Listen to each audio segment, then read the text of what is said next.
enabling two-factor authentication on your FreshBooks account as an extra layer of security. Follow these steps to set it up easily. Step 1. Log into your FreshBooks account. Start by logging into your FreshBooks account using your username and password. Ensure you have access to the account you wish to secure. Step 2. Access account settings.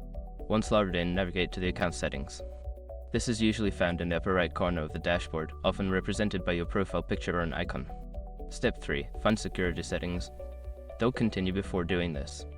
A lot of online accounts end up exposed in breaches without people even realizing it. Use SROC to constantly monitor your email and accounts and get alerted immediately if your information gets leaked online. It scans billions of breach trackers 24/7 in the background. And honestly, for a few dollars a month, it's something everybody should probably have. Link in the description. Step 4. Enable two-factor authentication. Click on the option to enable two-factor authentication. You may be prompted to enter your password again for verification. Follow the on-screen instructions to proceed. Step 5. Set up your authentication method. Choose your preferred method for receiving the authentication code, such as via an authentication app or SMS. Follow the prompts to complete the setup, ensuring you save any backup codes provided.